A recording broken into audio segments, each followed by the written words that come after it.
l'Europe est en guerre contre les migrants, ou plus exactement contre les trafiquants d'êtres humains.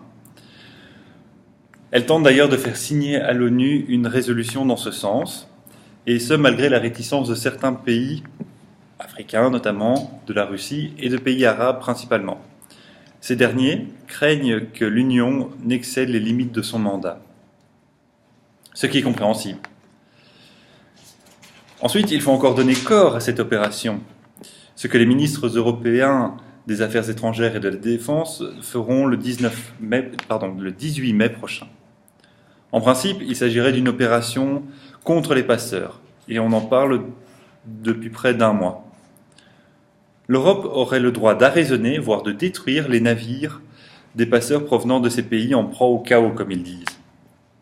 Pour se donner bonne conscience, l'Europe avance que l'opération restera strictement navale et que rien ne sera fait sans l'accord du pays en proie au chaos, à savoir la Libye. De plus, en aucun cas, les migrants ne seront renvoyés dans leur pays d'origine sans leur accord. On verra combien de temps ça durera. Cette décision, bien que discutable, est néanmoins un pas en avant. Pour une fois, l'Europe parle plus ou moins à l'unisson, du moins vis-à-vis de l'extérieur. Parce qu'en interne, les débats doivent être virulents. À la crise grecque vient s'ajouter le problème des migrants. Cette décision européenne prévoit également une meilleure redistribution des migrants entre les pays européens et l'instauration de quotas entre les pays. Encore une fois, il faudra attendre un peu avant d'avoir des résultats concrets. Finalement, cette crise méditerranéenne n'est que le reflet de la schizophrénie de notre société. D'une part, nous plaidons pour une mondialisation, une meilleure mobilité, une meilleure interconnexion entre les peuples, mais d'autre part, on empêche cette circulation entre les pays.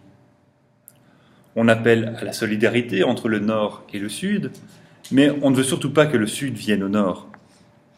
On demande dès lors de résoudre ce problème de migrants, mais sans s'ingérer dans les affaires des pays d'origine.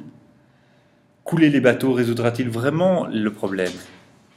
Si nous voulons limiter la migration, ne faudrait-il pas premièrement faire comprendre aux autres pays que l'Europe est plus une destination attractive ?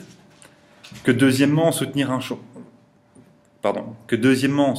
changement durable dans les pays d'origine pour assurer une croissance économique et une démocratisation aurait plus d'effet que de couler des bateaux. Ce sont toutefois des défis dont il faut mesurer le résultat au long terme. Une troisième possibilité serait par exemple de sensibiliser les candidats à l'immigration que leur action n'est pas bénéfique pour leur pays. Mais ça, évidemment, c'est un autre débat. Ce qui importe aujourd'hui, c'est de voir que l'Europe parle plus ou moins d'une seule voix, en termes économiques, depuis la crise de 2008, en termes politiques, de politique étrangère, et, grande nouveauté, de migration, qui était jusqu'à présent le grand tabou. Après tout, nous sommes tous sur le même bateau et nous devons trouver une solution tous ensemble. D'aucuns disent que le projet européen est voué à l'échec face à toutes ces tempêtes qui la frappent. Mais je pense plutôt que le grand navire européen ne fait qu'hisser ses voiles pour une nouvelle aventure. Merci.